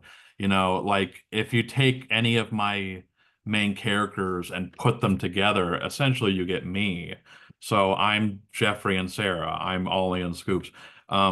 Put a little bit, even if they're, but then like minor characters, you know, side characters, if they're, you know, there's so many different personalities you can give characters, and a lot of it comes with how you draw them. Once you draw them, if they're a really nervous looking guy, then just make them like a neurotic, you know, Woody Allen nervous kind of guy. Or if they're a big muscle guy who, you know, big jock or like a meathead kind of guy, then that's that character's personality. But you know, and when you're creating them and especially writing them, yeah, put a little bit of yourself in all of them, and that's how I really love a lot of my. I mentioned that the writing, the writer's room with grabbing a couple friends, just writing together is one of the most fun parts of creating a cartoon. But also creating the characters themselves are also my other favorite part. Um, you know, just pick from all types of places in your brain when you make a character. And also don't just look to other cartoons, look to everything. Look to movies, look to music, look to your friends. A lot of people Matt Groening made The Simpsons based on his own family. Look at people in your life, you know, and make characters out of that. Like, oh man, my friend I'm just gonna just you know just for instance, my friend Brian, he's such a weirdo. Like I gotta make a character out of this guy. Or like, oh man, my dad is such a character. You know, I'm gonna make the dad in my show my dad. You know, so yeah, use everything rather than just other cartoon shows. You know, use people in your life and you know, yeah. I hope that all helps. That's good advice. Oh, yeah, yeah. You had a question? Yes. Yeah, let me turn this. Yes. Go ahead. I could just ask this. Yeah, yeah. So Hello. you talked about the most fun things about making a cartoon. What would you say are the hardest parts of it? That's a really good question. The hardest parts, I'd say affording it. But you know, once you're if you're working at a studio on someone else's stuff, the studio is paying for it. I guess if you're making your own cartoon, I would say affording it's the hardest part. If you're working in a studio on someone else's stuff, I'd say probably the writing. Probably writing is hardest, but if you got a good writer's room, then you know, pick friends and pick people that are, well, it depends on what you're making, but if you're making a comedy, pick funny friends and have them all, you know, when you're all together and you know, writing together. That's what I do for Ollie and Scoops is I grab, you know, two or three, four friends and we all get together and we all just come up with the story and all the jokes and just throw ideas back and forth. You know, a lot of dick talk, of course, because you're with your friends, but you know, sometimes that can lead to funny jokes and stuff like that. That's why the South Park guys, they always do these writer retreats in between each season And it's them and all their friends, and they all go on a vacation somewhere different on the planet or wherever. And then they all go for like 2 weeks, and then they all just use it to hang out and come up with the next episode ideas of the next season. So just living and experiencing and being with your friends, can be enough to come up with funny ideas or interesting ideas rather. Okay, thank you. Sure.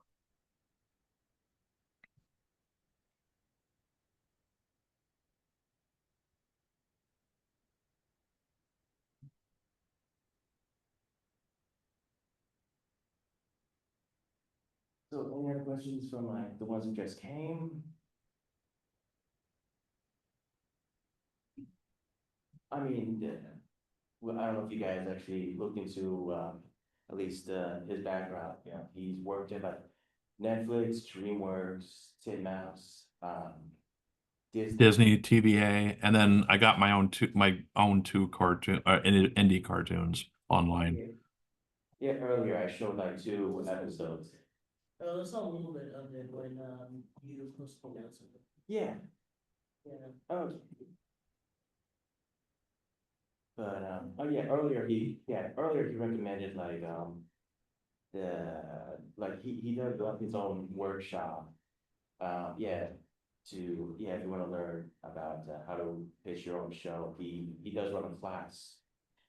It's not like, so you gotta work with it. Yeah, reach out to me on Twitter or Instagram or just email me. And I do classes, just one-on-one over Zoom like this.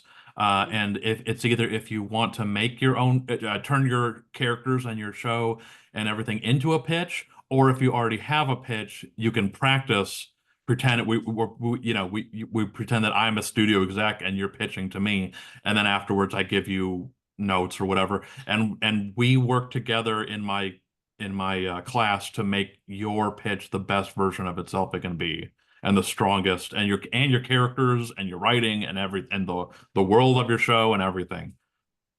They're usually an hour. I can always do longer if you want, but they usually end up being an hour, and then the person's pretty satisfied after an hour. But yeah, I'm doing those. You can always reach out to me. And then my friend Emily is, I don't know, I don't really know anything about it because it's not done yet, but it's an ebook that if you just go to her website and click whatever the button is that says keep me posted on this, apparently she's putting the finishing touches on an ebook that is a ebook version of what I do in my classes, I guess. How to make your own show, how to make your own pitch, stuff like that. And if you sign up for the updates, she'll either send it to you or she'll let you know when it's done and how to buy it. I'm not sure if it's for sale or if she's just going to give it out, but yeah, those are so my classes and her book are two really great resources if you want to put your characters and ideas together into a show. Because we're kind of like starting out a little small first. Sure. Because Or just putting them together, not even for like a show or just putting an idea together. okay. You always want to kind of have if not a physical pitch Bible, then at least one in your head where, this is the world of the show, these are all the characters, this is what they do, this is what happens. Yeah, that's what we're trying to do. Gotcha. Yeah. I have another question, but can you hear me? Yeah, I think, if you speak loud enough, Okay, can you hear me? Sure. Yeah. I actually do recognize you from your YouTube channel, Holly and Scoops. Oh, I thank you. remember seeing it from my YouTube recommended. It didn't have that many views, but over the months I saw it grow and grow. Oh, thanks. Thank I do you. have a question for you that I wanted to ask for a while. It was, do you have any advice for any artists who wants to put themselves out there and gain an audience? Because I feel like, I'm sorry. One more time. Sorry. do you have any advice for an artist to gain traction, like an Oh, audience? sure. Because I I'm remember seeing your works from my YouTube feed, and I don't know how it happened, if it was an algorithm or anything, but once I saw it, I realized that it started gaining more traction. I was wondering, like, did it just happen by magic, or is Oh it? yeah, I answered this earlier. If you just the more content you put out and the more frequently, the the quicker your audience will grow. Okay. If you are someone, I'm just gonna throw out again, like Meat Canyon, the Meat Canyon guy, where he does it all himself. He doesn't have a crew, he just does it all himself. Then he can just go at his own pace and make stuff and just make stuff and make stuff and make stuff and keep putting it out. And the more you put out, the more, in a short amount of time, the more the audience grows and quicker it grows. If you are me, where you can draw but you can't animate, you need a crew to animate, and that costs money. And Yeah. so I make Ollie and Scoops, but it doesn't. I don't get it to come out as quickly as I want because I Mhm. need to be able to afford each episode. And when that happens, it takes a bit longer for the audience to grow because every time I make a new episode, I see the audience subscribers grow, and grow and grow. But it's kind of like we only make like an episode a year at this point. So Yeah. it's growing slower than if I were to have an episode every 2 weeks or whatever. And again, there's Meat Canyon and like Cass Vanderpool, and there's guys who like get their stuff out, once every 2 weeks, and that's how those they grow so quickly. But and I also mentioned earlier, they're necessary evils, but I find Twitter and Instagram and all that stuff really handy and helpful for promoting yourself too, even if you don't have finished cartoons. If you're someone who just draws and you're an artist and you just want to gain more following just for your art, use social media, use those platforms and just keep, posting your drawings and the audience will come.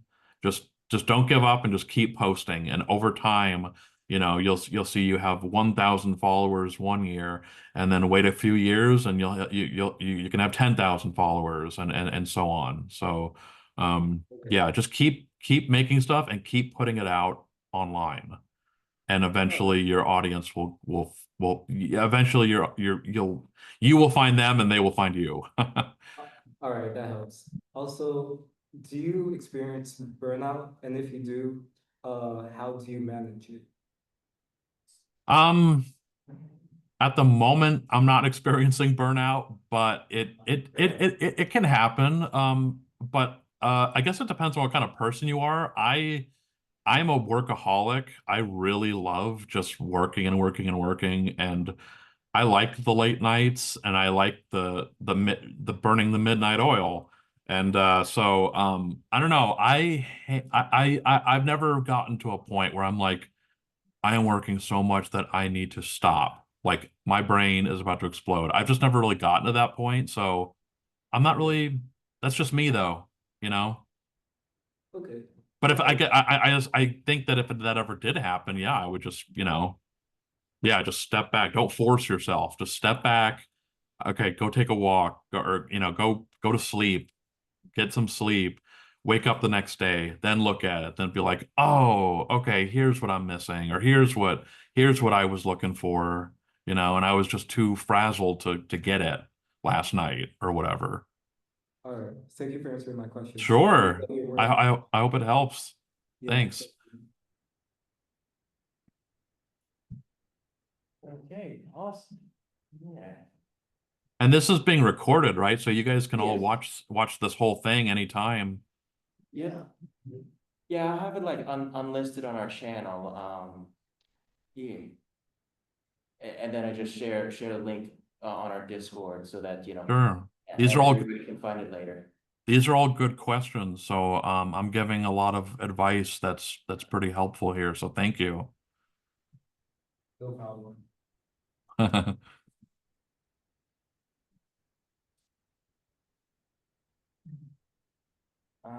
Hmm.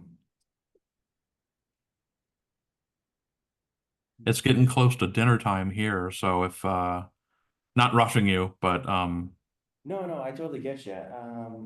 Yeah, we can end it here. I'm just looking around to see if anybody. Yeah, yeah. If any, I'm happy to answer anything else if anyone has it. Okay. All right, I suppose everybody's good. Yeah, we can let you go. It's totally fine. Like, Sure, sure. No, no. Again, if anyone has any questions, please. Or again, my one-on-one Zooms. If you know, you can have as long as you want. And ask me whatever you'd like. yeah, or send him a message on Twitter. He's always Yeah. open to the conversation on Twitter if you guys want to just ask. Everything is just my name. Every Twitter, Instagram, my handle is just my name. It's nothing, you know, crazy. I didn't know Twitter was still a thing. Well, it's called X now, but yeah, I mean Twitter X. Oh, yeah, yeah, yeah. Blue Sky too. I'm there too, so. Yeah. I think Tumblr might be the only thing I'm not on, but I don't even know if that's like big any I mean, hardly still. anybody ever talks about Tumblr anymore after when they kind of changed their terms of Yeah, service and yeah. it just kind of fell off. Like Yeah, nobody yeah. ever talks about Tumblr. It Yeah. became like the new MySpace. Yeah.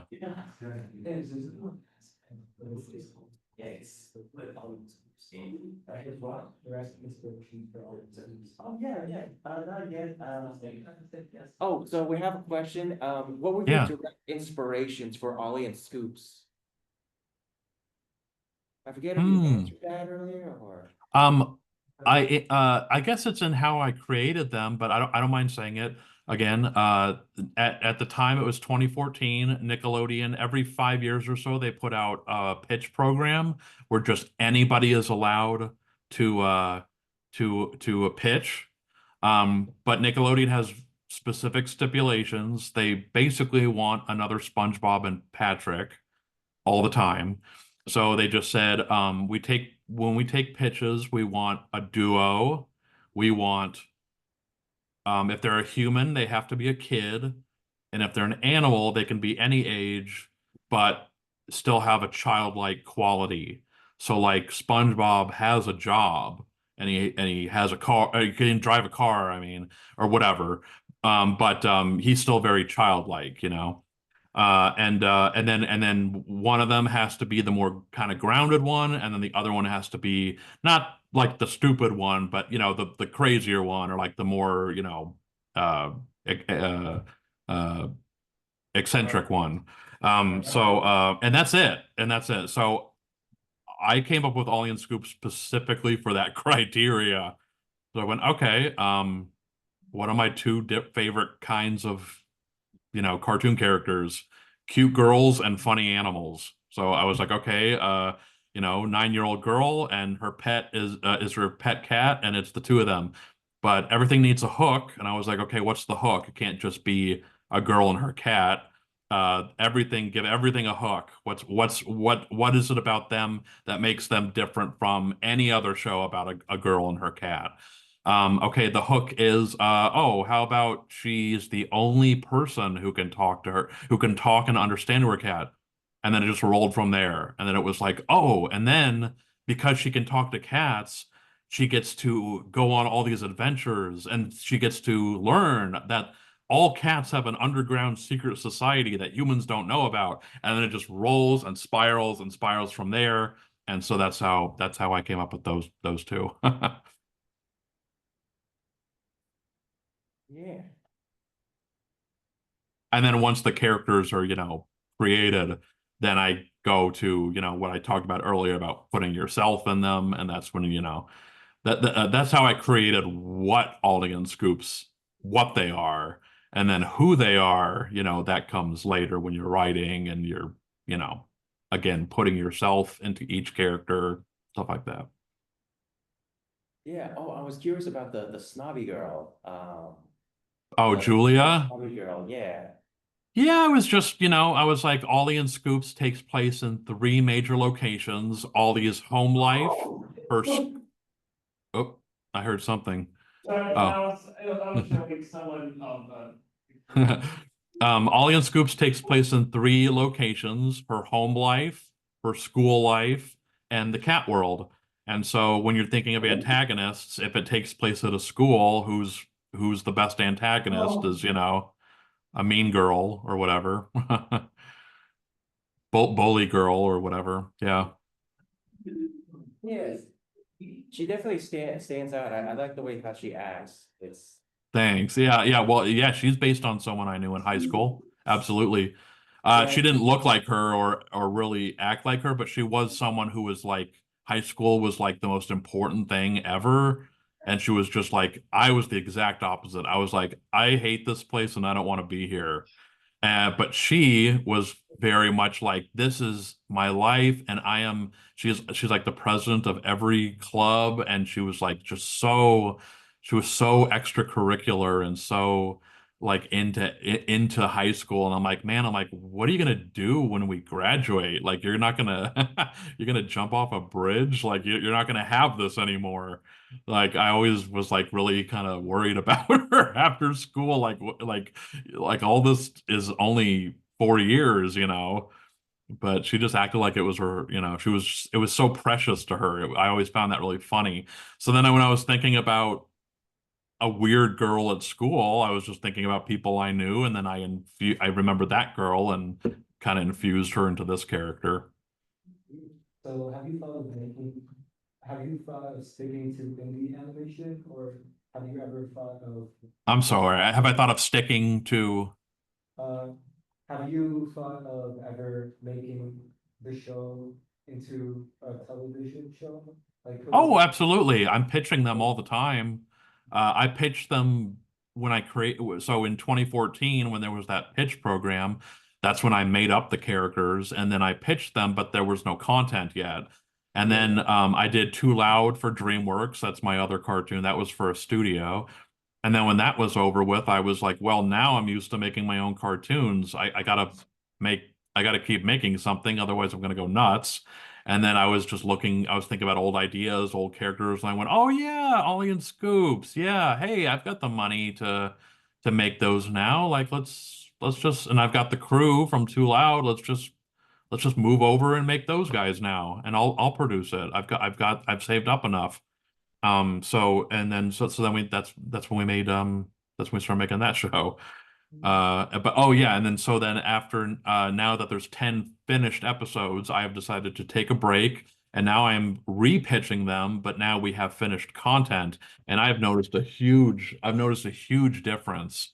Um uh Depending on like, you know, pitching them with no content and then pitching them where they can actually watch it and see like what I'm talking about. So yeah, that's what I'm doing right now is I'm just kind of pitching them around town.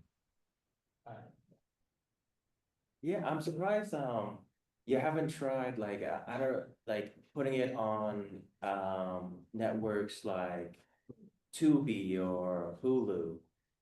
Well, I've been meaning to talk to them, but apparently Apple, like apparently Ollie and Scoops is on Apple, but like I keep having friends search it up and they can't find it. It's only been a month or two, but I really need to get thank you for reminding me. I've been meaning to like write to them saying like, hey, people, you're saying it's up there, but people can't find it. Apparently it's on Apple Plus or Apple TV or whatever that is, or I don't know if it's two different things, but I don't have it.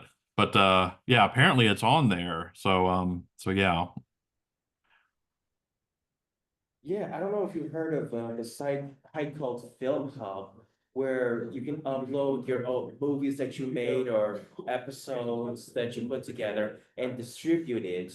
Because I follow the artist Bill Clinton and Oh he yeah. puts episodes onto Tubi, and I believe that was through Film Hub. That's how we did it. Yeah. Okay, cool. Yeah, Yeah. there's all kinds of different ways. Yeah. Thanks for letting me know. Yeah, so did you do that the same way to get all these scoops onto Apple, or was that through a different They player? approached me. They approached me and said, "Hey, we're looking for indie creators and you know, quality indie creators to put together into like an animation block on Apple." And apparently it's, we had meetings and stuff and it happened, but the only thing is that it doesn't seem like I can find, it doesn't seem like anyone can find it. So like, I don't know. I gotta write to them and ask what's going on. Okay. Hey, so Dennis, I noticed we have like one person still in the Zoom call, so I'm just curious. Hey, Dennis, do you have any last minute questions, before we let Nico go? I know you've been quiet the whole time. I didn't know if you left a comment in the chat, if you had any questions or.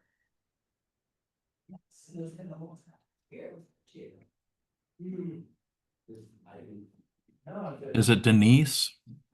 Yeah, the name's Denise, okay, yeah, Denise, do you have any questions, or, let's see. You asked all the questions. Okay, cool. Okay. All right, yeah, I guess that's a wrap, I guess everybody's good on questions, yeah. Yeah, Does hey, that's everyone, awesome, we got to have you for like 2 hours, that's great. cool. Does everyone know how to spell my name? If you want to, Oh, I made flyers. oh, okay, cool. Oh, hey, look, there I am. Yes. Pre-beard, pre-pandemic beard. Yeah, anybody can, that's my social media handle. And anybody can reach out if they want any of the, classes or anything like that. You could just ask me a question if you want to. Don't be shy. Yes, don't be shy, guys. You guys are very shy during the Zoom call, my goodness, like so shy.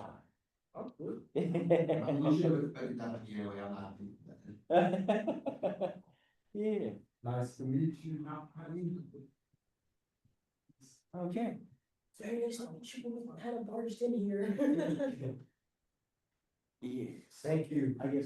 I don't know, Thank you. class or just like, I don't know, how do we end this? It's like. Thank you.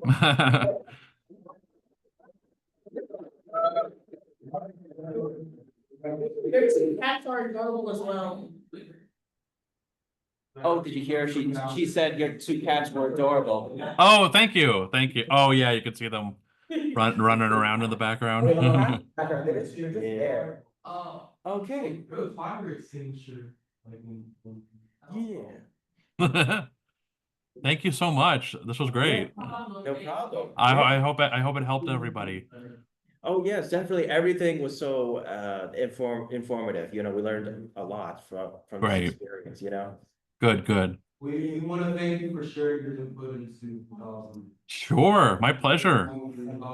If you have. think of anything later that you didn't ask now, you can always just reach out on whatever platform. Yes. Definitely, we'll take advantage for the opportunity. Thank you so much. Sure thing. All right. Do I just exit or do you want to, Yeah, do you need to can stop exit. recording or? Yeah, I didn't stop it. Yes. All right. Thanks, guys. Thanks, everybody. Take care. Take care. Nice to meet you all. Take care.